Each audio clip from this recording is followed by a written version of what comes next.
Brilliant. Good morning, everyone. Thank you for coming to this session this morning when journalists become the story. It is a pleasure and an honor to be launching a new safety track. It's a track dedicated to safety and well-being, and this is the first panel for the next few days. There are plenty of sessions. I'm going to be mentioning some of them later, but it's fantastic that the International Journalism Festival in Perugia is making space for all of us to discuss safety issues and well-being. My name is Elisabet Cantenys, and I'm the Executive Director at the ACOS Alliance. We are a coalition of more than 130 news organizations, news initiatives, journalism NGOs, freelance associations, dedicated to create a culture of safety. We do focus very much on those that are under-resourced and underrepresented, which is often the freelance and the local journalist, with the conviction that we believe that a culture of safety doesn't spare absolutely anyone, and everybody gets included.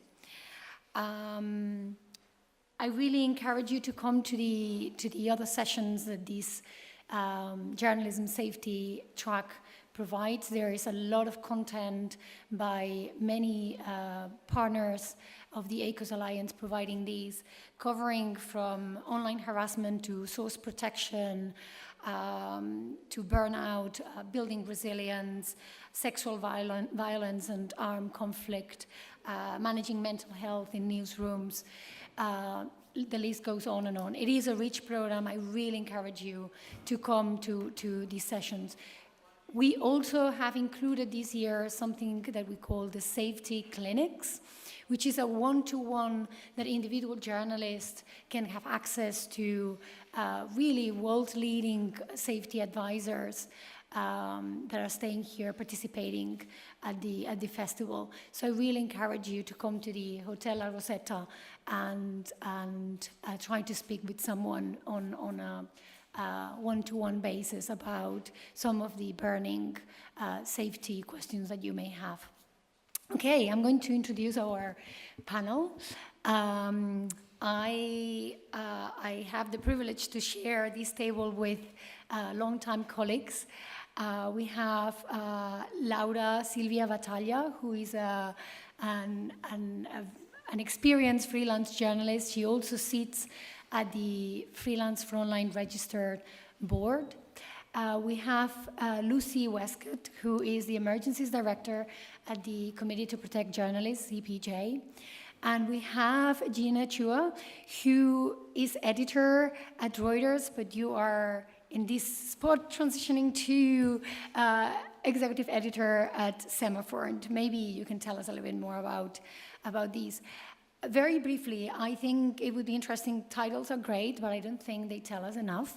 So I really would like you yourselves to hear from yourselves. Tell us a little bit about you and your current work. Do you want to start, Laura? Yeah. Let's kick off. Good morning, everyone. Thank you, Elisabet, and thank you all the other speakers. I'm really excited being here. We can say after 2 years of pandemic, we never had the chance as a Frontline freelance register of being in such environment with a lot of people talking about safety for journalists and sharing thoughts and points of view about our profession. So this is the chance to, I think after 2 years, make a line and think deeply what happened to us. I prefer to talk about what Frontline Freelance Register is, because I don't know how many people know the organization. Of course, I'm a member of the Frontline Freelance Register since 2013, when we created Frontline Freelance Register in the 7th of June. After 2 years of the death of Timothy Harrington and Chris Hundress in Libya, it was a horrible death, we decided to run an association made by freelancers and for freelancers to raise awareness on our profession. And And this is a member-driven ring-fenced initiative of the Frontline Club Charity Trust, which is based in London.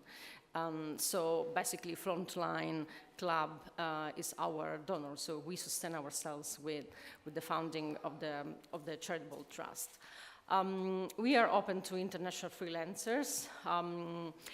Basically, everyone could apply, but we do a kind of verification to see if the people are applying to our association and they want to be our members. They are journalists and they really work on difficult environments, or they are coming from countries who are in war and conflict. And one of the things we decided to do some years ago is to establish a code of conduct that each member has to sign. I wish to underline this point because it's crucial right now, especially during this Ukraine crisis. Each one of us in our association, we try to develop principles of safety, but principles based on ethical behavior. We believe that as a professional, of course, we had to witness the history, to do what should be done as journalists, but more of that, we have to be good human beings on the ground. So our code of conduct is based on these principles, and starting from that, we can talk about safety and how we can prepare of being professional and not becoming the story ourselves on the front line and on the ground. We actually are raising funds for the incoming crisis. We have this hashtag, which is straight from the front line. And we are trying to raise through GoFundMe platform £100,000 for all the things that our members, and not only our members, need. Like we provide press cards, international press cards, who are absolutely needed for freelance journalists to pass through checkpoints and being recognized by government. And we are trying to get more, to have access to financial grants and increase the number of our first aid equipment. Most of them are based in London, but we carry them to the front line if needed. Actually, one of our historical members went to Ukraine, and we bring to Leopold and Kyiv some equipment needed because we had a lot of requests. So I think it's everything for the moment. Thank you, Laura. Yes, thank you, Laura. Thank you to my wonderful panelists, and thank you for everyone for being here today. Judging by just how full this room is, I think we all know just how important this conversation is when we're thinking about the safety of journalists. So I am again Lucy Westcott. I am the Director of the Emergencies Department at the Committee to Protect Journalists. We are a global press freedom organization. We focus on research and advocacy, and when those two things are not enough, my team steps in to support journalists around the world. I oversee CPJ's work on journalist safety. The way we look at safety is 3 overlapping buckets, and I will go into more detail about that as the panel progresses. But we focus on physical safety, digital safety, and psychosocial safety, or mental health or trauma, depending on how you phrase it. And we recognize that all of these things overlap. We have to be thinking about all 3 things in tandem when we're talking about safety. CPJ provides safety resources, direct consultations with our physical and digital safety experts, and we also provide emergency support for journalists worldwide. With the 2 crises that we're still dealing with in both Afghanistan and Ukraine, it's been an extremely busy time for our organization and our partner organizations as well, who provide much needed emergency support. I will say that the exile support we provide, the relocation support we provide has been particularly crucial at this time. I've been at CPJ for 4 years. I have seen during that time how the safety landscape has really changed. And before that, I was a reporter for Newsweek, The Atlantic, some other organizations. I was a freelancer myself. and of course come to this work with a background in journalism and dealing with my own safety issues as well. I'll hand it over to Gina. Thanks. I'm Gina Chua for the next week and a half. I'm executive editor at Reuters, and then it'll be my last day. And then at some point, I'll join Semafor, which is a new startup set up by Justin and Ben Smith, not related.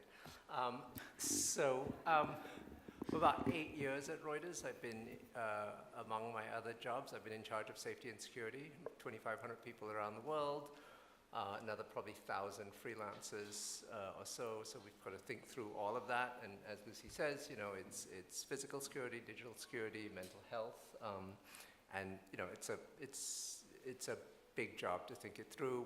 We've built out you know, a ton of different resources from training.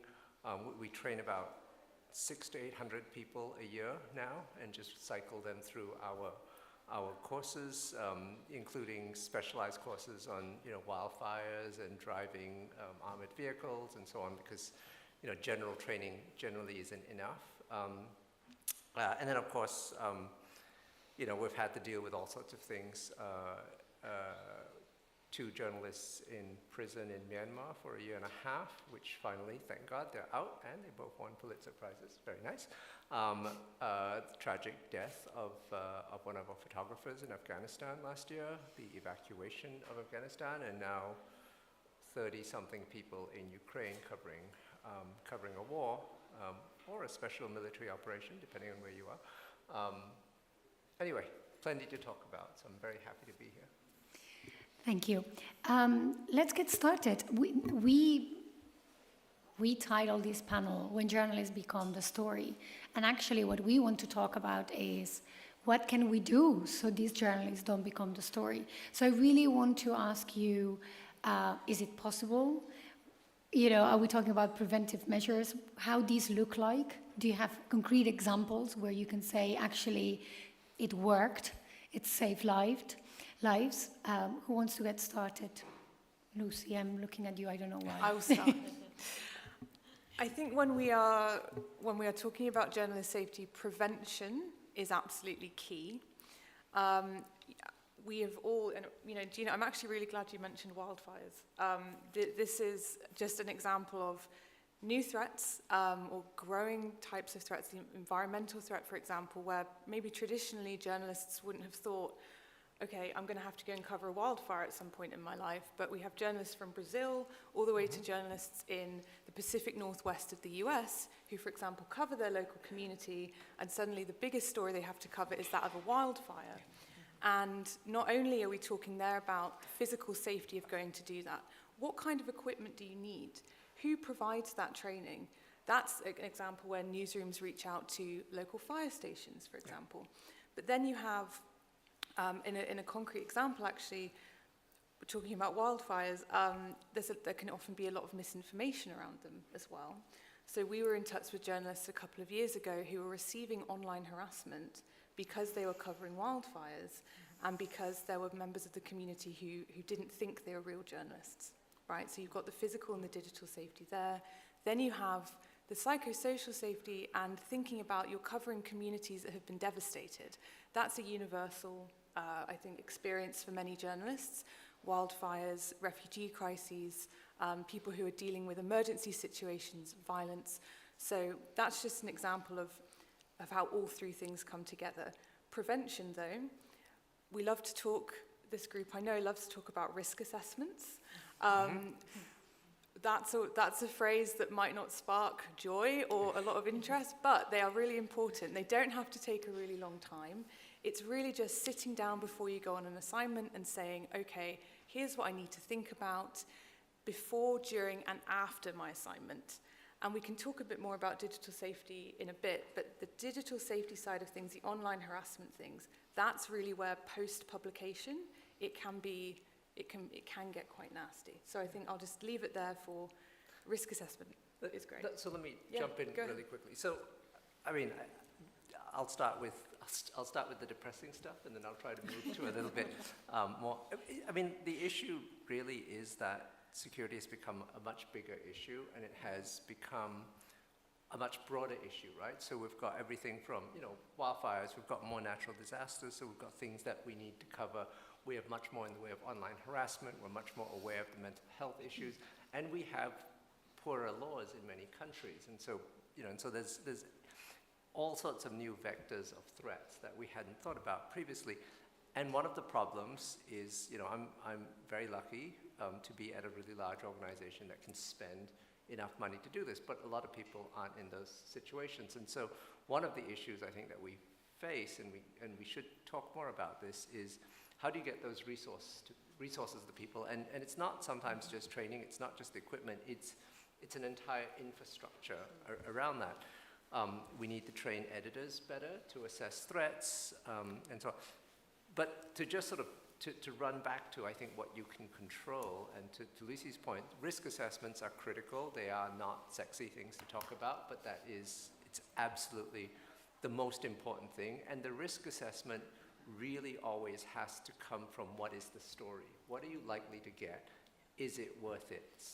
Look, we'd run into burning buildings, right? So we take risks. If we wanted to be safe, we'd all stay home and we wouldn't do anything.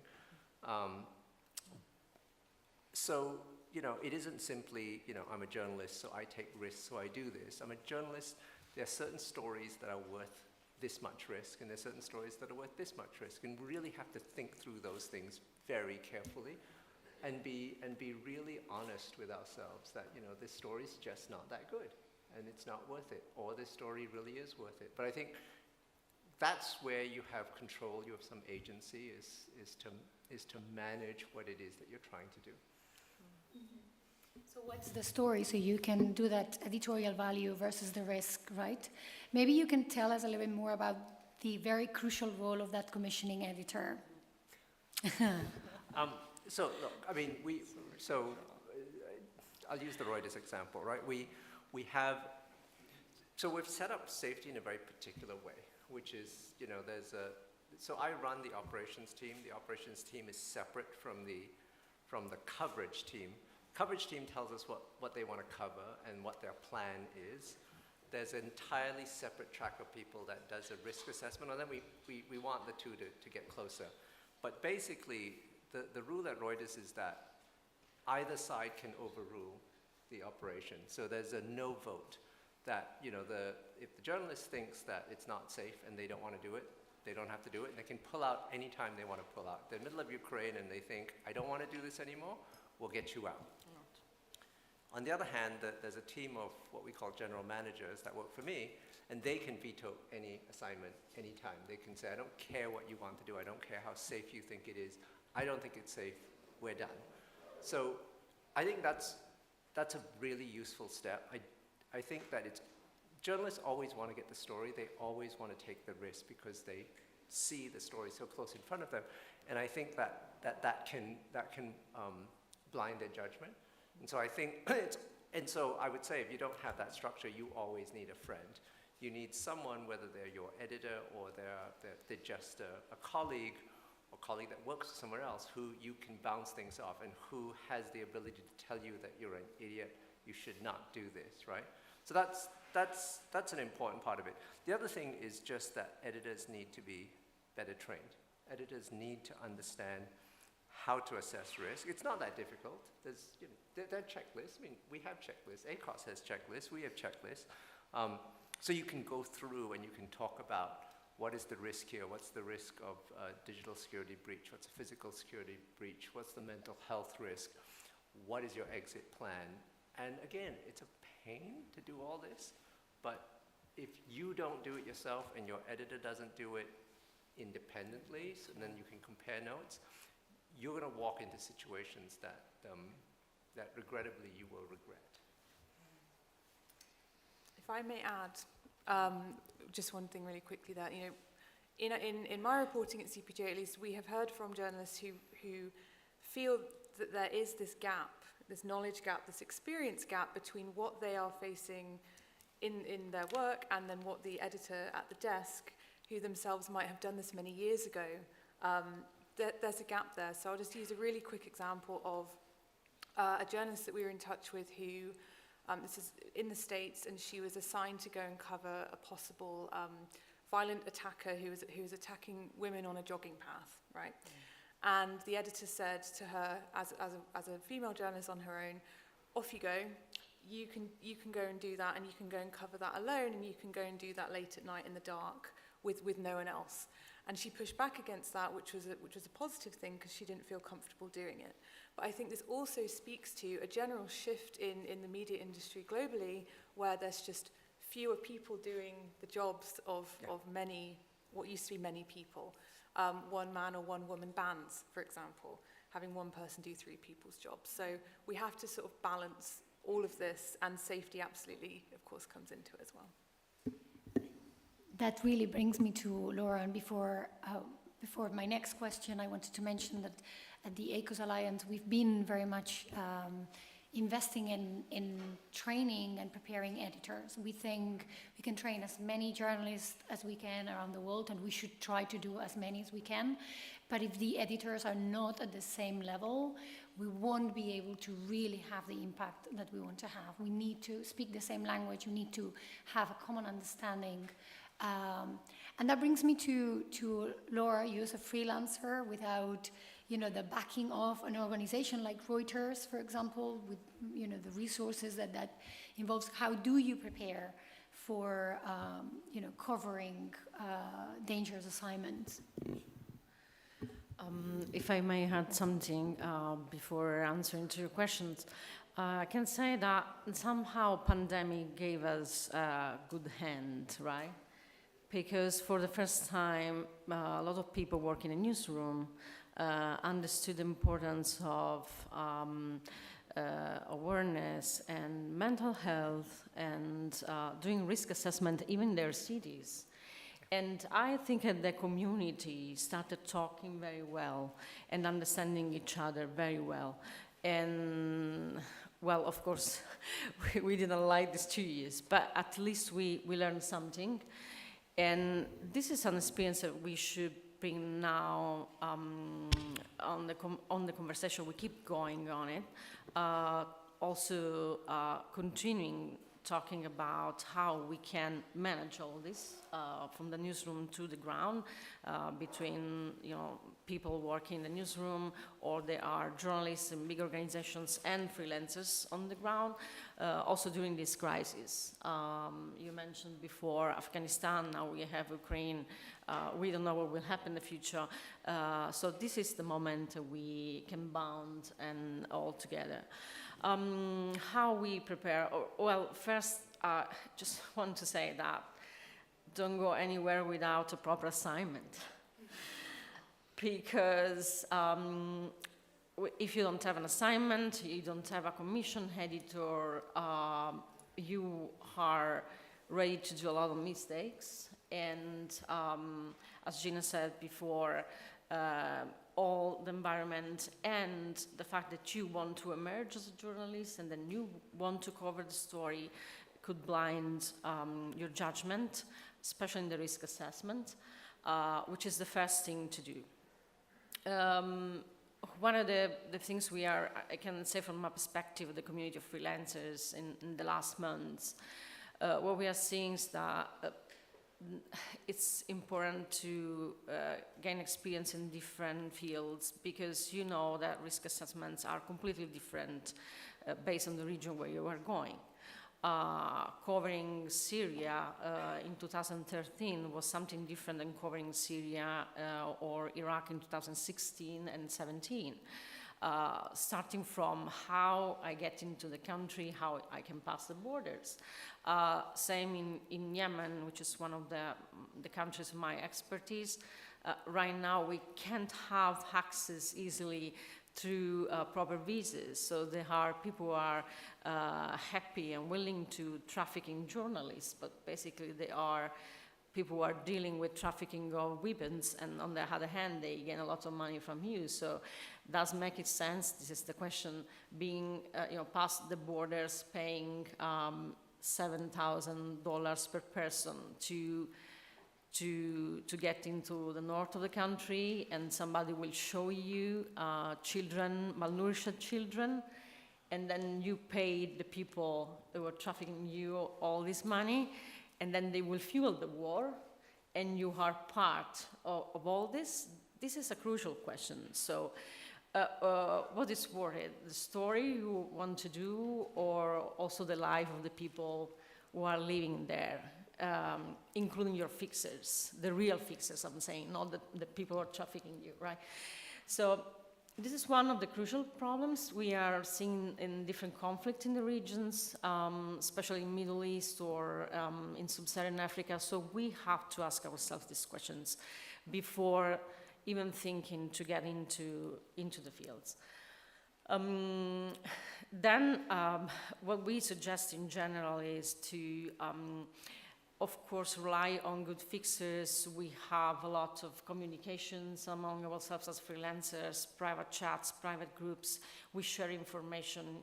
So we try to build a culture of awareness and sharing, because sharing is caring is true. So if you had a good fixer, or if you have a bad fixer, you don't suggest this bad fixer to someone else. Because most important is the safety of your colleague, and not the fact that you emerge and the other one will fail. And this is another problem, because competition here has a place, unfortunately. We have to understand also which kind of conflict we are going to face. Airstrikes are different than artillery, so we try to don't encourage people to go on the fields if they don't know or are trained about the sounds of weapons. I saw with my own eyes people, close to death in an environment that was very simple. It was in August 2013 in Cairo, at Rabal al-Dawiya, after the massacre there. People marching in Ramses Street with Muslim Brotherhood, chanting in Arabic, "We are going to death and we are happy to do that." So if you understand Arabic, you know what they are doing. And if you know them well, you know that they want to die. And if you are among them and you are excited because you can take pictures, we are going to be dead soon. And if you don't understand and you don't are trained to understand the sounds of the weapons, you will never know that maybe in 5 minutes this bullet will hit you. And this is important. So some trainings that you can do not on the front line are crucial to save your life and to make the story well. Being kidnapped, being shot is not a good thing. It's a failure, actually.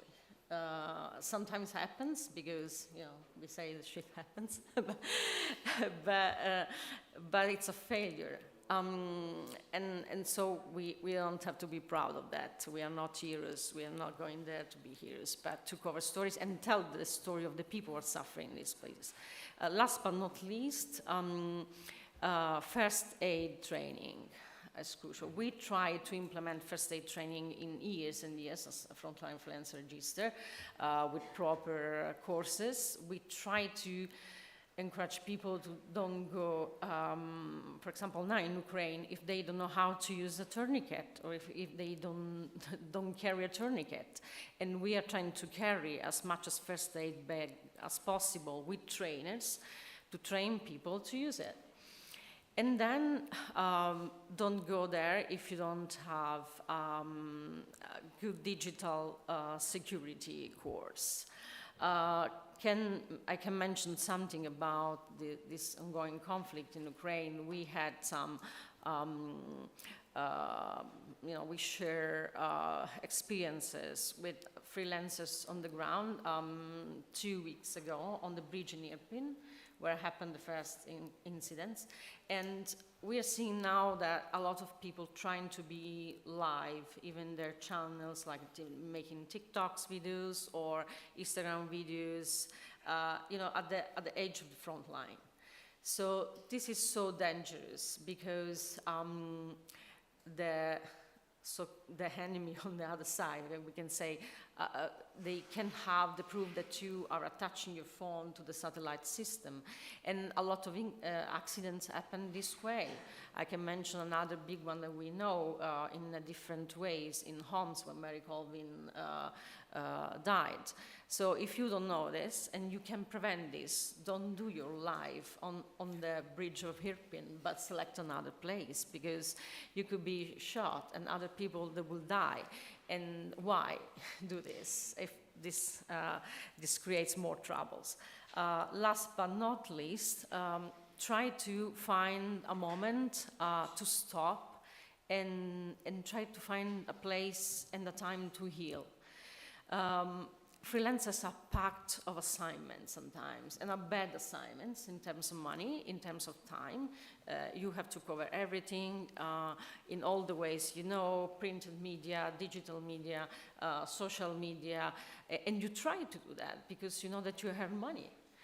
But at the end of the day, you are completely exhausted. So if you get into exhaustion, at the end of the day, you are completely drained out, and you don't have time to heal physically and mostly mentally.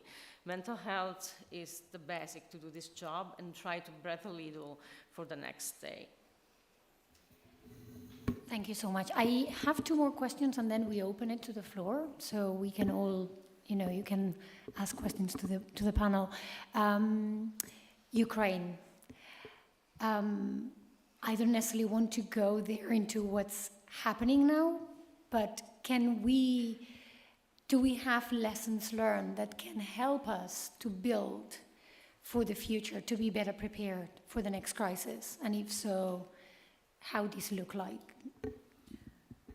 I'm happy to start on this one.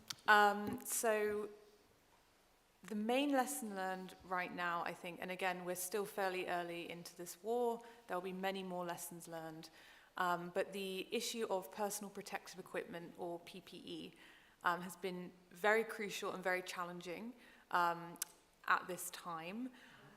We at CPJ have documented the deaths of 7 journalists in Ukraine so far.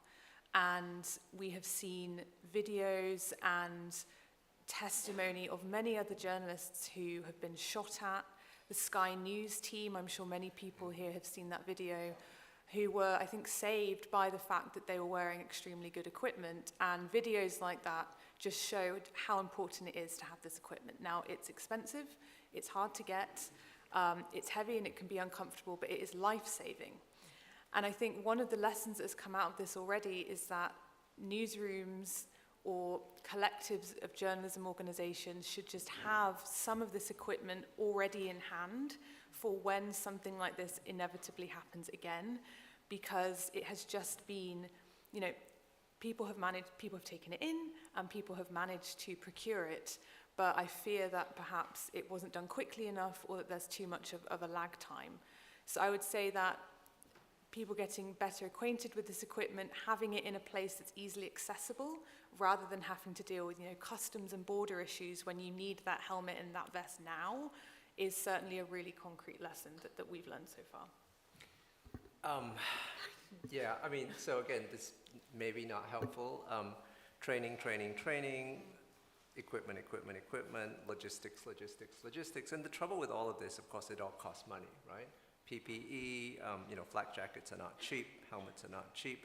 Training how to use them is not cheap. Understanding which ones you should buy and which ones are not helpful is, you sort of think, people only have so much space in their brain, and yet we're asking them to take on so much more. I think that's a tricky thing. I think organizations that are large can do this. I think organizations like ACOS or Frontline Freelancers Registry can do these things, but it all requires money, right? And the training is critical. The training is critical. All our staff have trained. We're not sending anybody past Liv that hasn't done a 5-day head. But 5-day courses are not that common, right? And so how do you get them to more people and train them? And then on top of which, we need translators. Because Ukrainian is not a language spoken by a huge number of our staff, and so now the issue is how do you train all the translators, because you have a moral responsibility to protect them. If you're going to send them into harm's way, you want them to go to Mariupol, you want them to go to Kyiv or Kharkiv, you know, how do you make sure that they're okay, or what can you do to think through those things? And logistics, right? I mean, you've all seen the fantastic AP story about the team that was trapped in Mariupol. I'm not sure they wanted to be trapped, but they got a great story out of it, which is good. But you know, so much of what we've been doing is full-time logistics planning. How much food do you have? How much water do you have? Do you have enough vehicles to take everybody out? How many of them are soft skin? How many have armor? And again, all of this becomes a full-time job, and how do you do that? How do you manage it? Is there a way to, again, for organizations that aren't of our size, is there a way to try and do that more collectively for people? I mean, I think there are lessons that can be learned about how collective action can be useful. We have great collaboration. I mean, I talk to my counterpart at the AP very regularly, AFP, BBC, we all talk to each other. When it comes to safety, everyone's a colleague, and we share all kinds of information about you know, safety issues. But I really do think that when it comes to this sort of complexity of operation, it may be helpful to think about what can be done in a collective fashion rather than have everybody try and figure out what they're doing on their own. I'm so glad you bring this up, because actually that's very much at the core of the ACOS Alliance, the idea that the challenges that we're facing are much larger than any of us individually, and collectively we can have an impact for the benefit of our community. I don't know, Laura, if you want to add anything in relation to lessons learned from Ukraine, or should I jump to my next question? Is there anything you want to add there, or fixers? Yeah. Yeah, something following the thoughts of Gina. Considering we have to consider the fact that people working with us, translators, drivers, and fixers, they are helping us to find the story that we are looking for. But they have their families. It's not the same thing working in a country where there is a war, you speak the language, and you have family there, and you know that everything is collapsing around you, and you have to, to work and trying to gain money, and at the same time to be focused on all your duties. This is something we have absolutely to take in consideration in mind. Because it is part of all the plan, and also the risk assessment plan and all the logistics. So that's, I want to underline, because sometimes we forget in our international community the importance of fixers and local journalists, but they are the one who get us into the story and help us to find the story that we are looking for. Can I just add really quickly? I mean, I think it's a really good point, and I think that part of this is really kind of what the moral responsibility you have is. There's legal responsibility as well, but there's also moral responsibility. And part of the question, certainly for large news, for organizations as opposed to individuals, right? Individual, you go in, you hire a fixer, the fixer's got a family, they're all at risk. I don't think anybody's expecting the individual journalists to be able to help as much because they don't have the resources. But we have long discussions, certainly at Reuters, about what is our moral responsibility to any of the people that we take on. You know, I'm not sure everybody will always agree with our decisions, but we do think about it. If you've got to take this person in, they live in Lviv or they live in Kyiv, and you know, they have a family of this size. And then you've got all sorts of really complicated questions. You've got, we think you should move your family. Well, okay, you don't want to move your family. So, you know, what do we do at that point? How do you deal with all of those things? But again, there are people there are organizations at the scale that can deal with this, and they should if they have the scale. And it's very complicated for individuals. It's more complicated for small organizations. I just think you may not always be able to do all the things that you would like to do or you think you should do, but you should be at least aware of them and then realize that perhaps you can't do anything about it because you don't have resources, but you should at least think about it. It's really being part of that safety conversation and that moral responsibility. It's at the center of that safety conversation. My last question before we open it to the floor, we're going to try to do these quickly and maybe a little bit fun. I'm going to ask you to come up with 3 key safety issues that you're mostly concerned about now. And I'm going to ask the audience that whatever they mention, if it rings a bell, you sort of put your hand up, whatever it is. So we can test, like, is this how shared that concern is here in the room. Gina, do you want to start? I will go with 4. Okay, There's a I long give you an extra one. Go for it. Harassment and doxing. Only you? Wow, this is a great... We can't see you. Just don't be shy. All right, Brilliant. thank you. Okay. Doxing. Doxing. Doxing. Yeah. Governments and laws, which are getting much more difficult for everyone.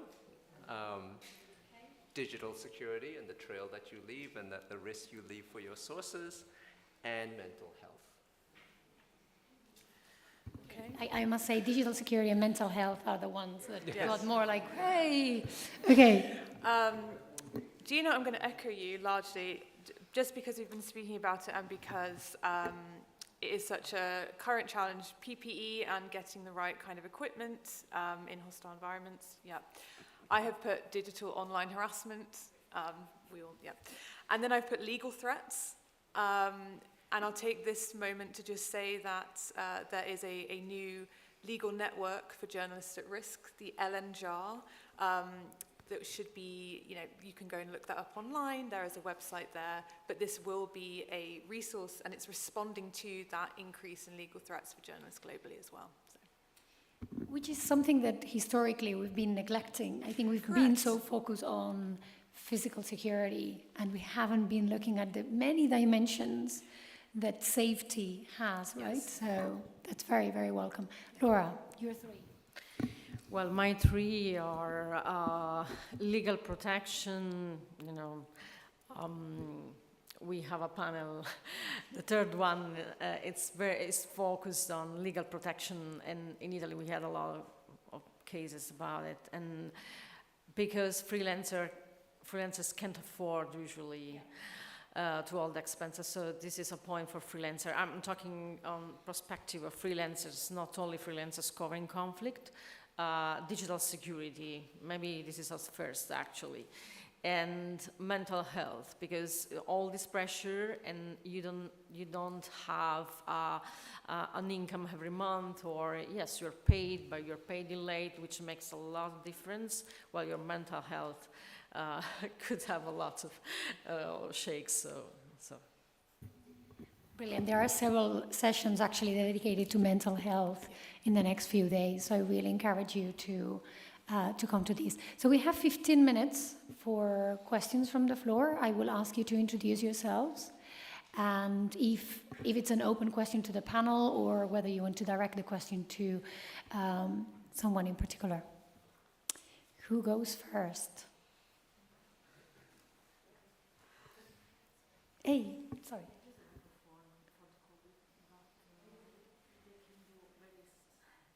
Very quick questions.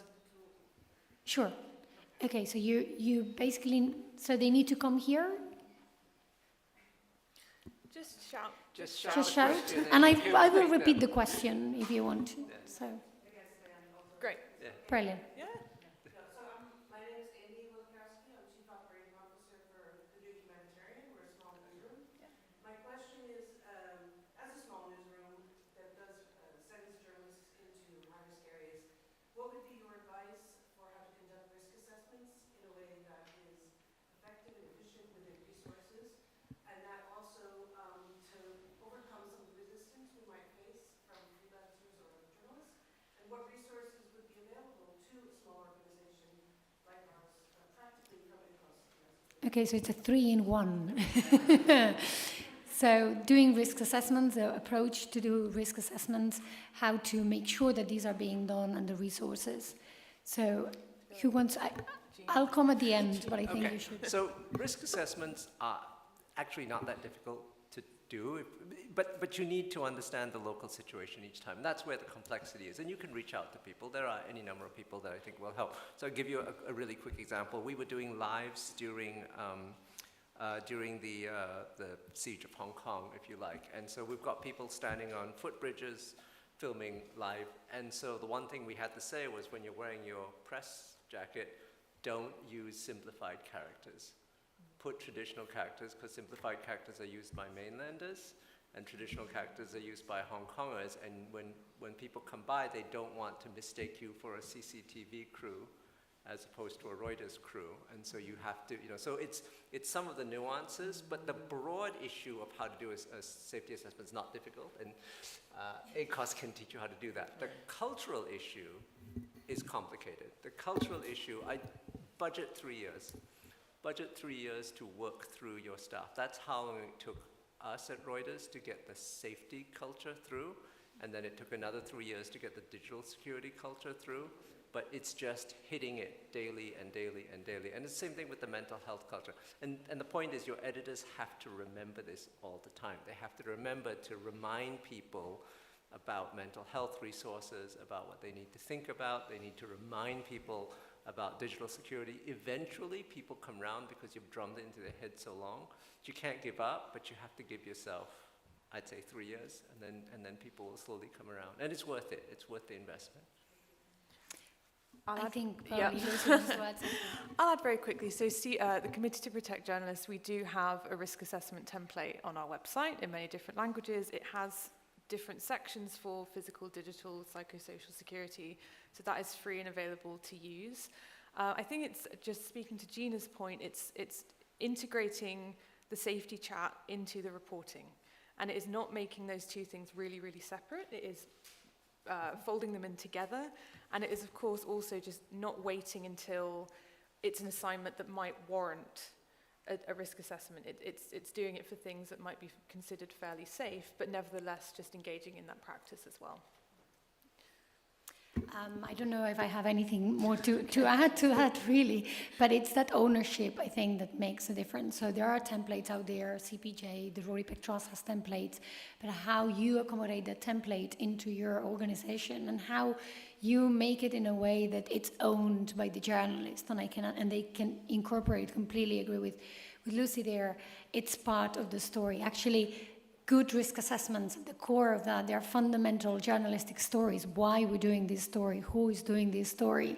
These are risk assessment questions are at the core of it. Who's doing the story? The identity and profile of who's doing the story, and who are your sources, etc. So it all blends together. So I think for journalists, if we can convince them, if we can seduce them that this is part of their story, they will have their buy-in. Because otherwise, when you're faced with these templates, it's so daunting.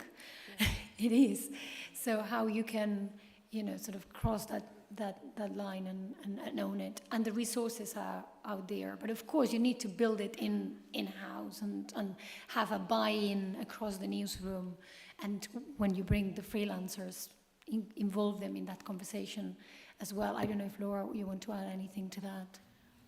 Well, on the side of freelancers, we always recommend organizations, small or big, being sure that a freelancer is well trained, somebody who has idea of risk assessments and who has a HIFAT course, or if it's going to Ukraine, for example, now has a PPE or all the equipment needed.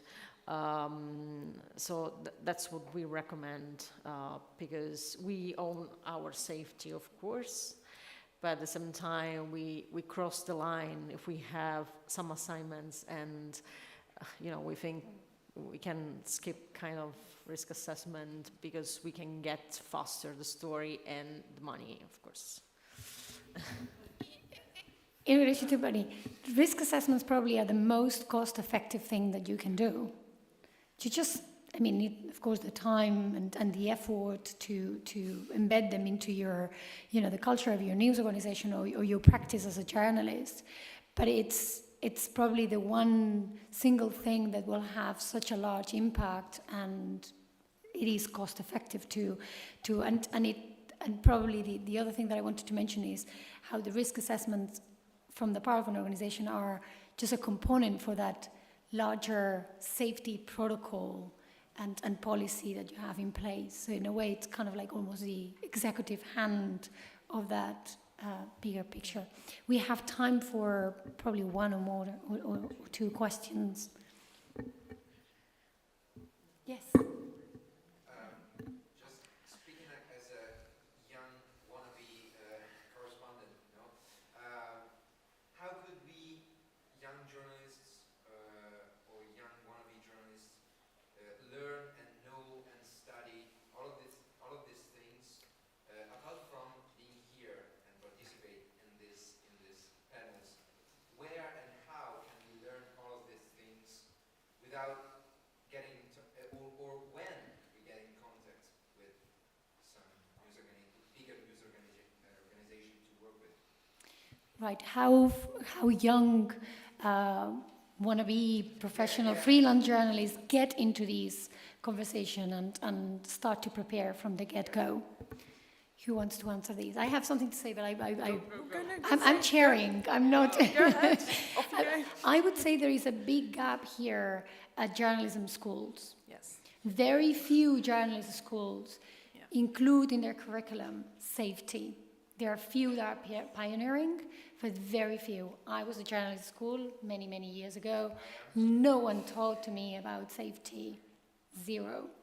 There is an organization, the James Foley Foundation, that has actually been building a curriculum and has been talking to universities, to journalism schools, so it gets embedded. We're not talking about a full HEFAT. Actually, not all journalists, not all want-to-be journalists will need a full HEFAT, but it's just planting that seed that this is something that you need, because in your career you will continually need to learn and grow, but planting that seed that this is important from day one.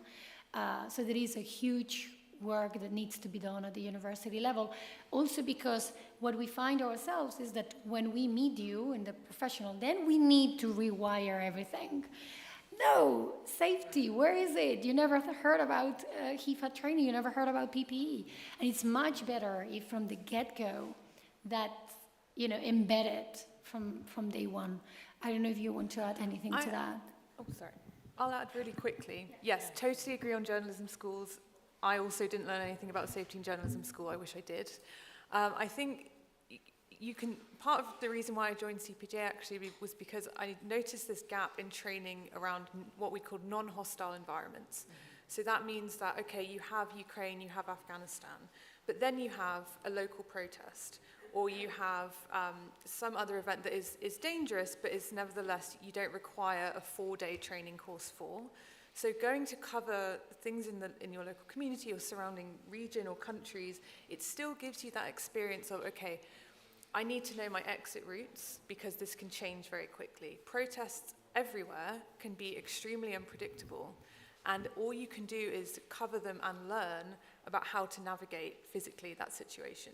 So I think just report. And there are amazing books and also handbook that also CPJ publishes on its page, and you can start learning from there. And also we have the safety clinics here, so if you want to join, right? Yes, you can have that one-to-one. Do you have a question? Brilliant. We have, yes.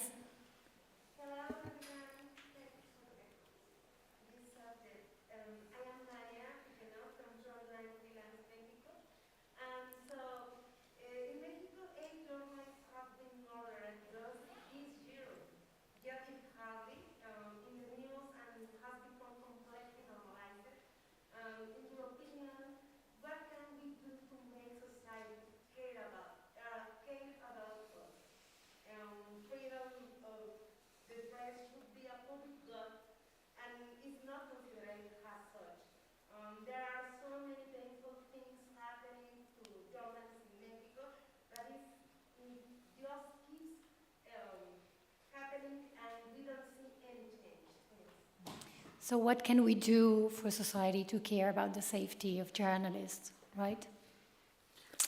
Yeah. That's Lucy. That's me.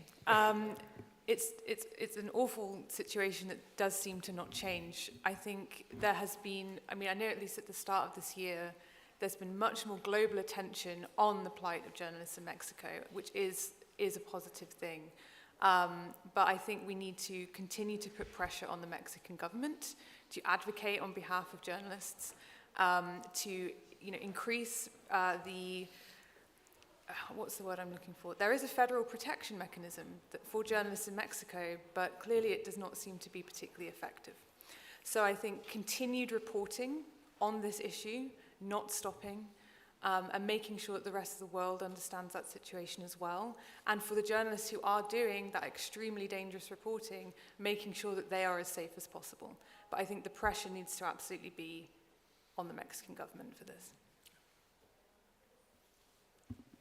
Maybe we can squeeze one last question. Yes?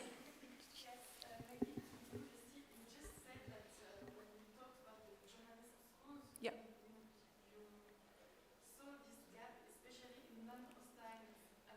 Yes. Maybe that don't feel concerned. And first of all, why do they feel concerned? Why are they also concerned? And how can we make them feel? Mm-hmm. Yeah, so I think so much that rightly so much attention has been put on journalists in war zones and conflict zones. So a lot of and I'm talking many years ago, things have changed now, I think, largely. But those are seen as really concretely dangerous assignments because they are. There is less attention put on a journalist who is working alone in their own community. It might be late at night and someone decided that they don't like a journalist, and that's something bad can happen.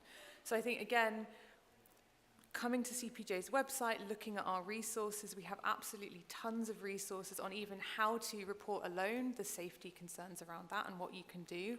But I think making sure that you look at those resources and just understanding and having other people understand that danger does exist for journalists everywhere. It doesn't just have to be in a war zone. It isn't only in person, it's of course online as well. And making that seem really normal is important, I think. Do you want to? No? We should wrap up. I'm going to highlight again what Laura was saying, and actually also Lucy, there are a bunch of online resources out there. CPJ has amazing resources in their website. They in many languages actually, it's accessible. Yes. The ACOS Alliance also has a page dedicated to resources where you can find information on every single subject that we touch upon today. I want to give a big shout to the organizers of the festival for inaugurating this track. I hope we will be back next year. Thank you so much as well to all our partners that are here.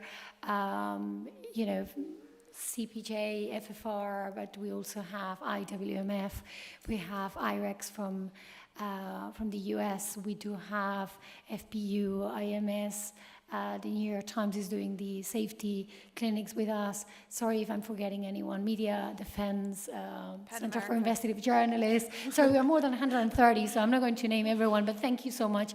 And thank you so much, Gina, Lucy, and Laura. You are wonderful. Thank you. Thanks, everyone.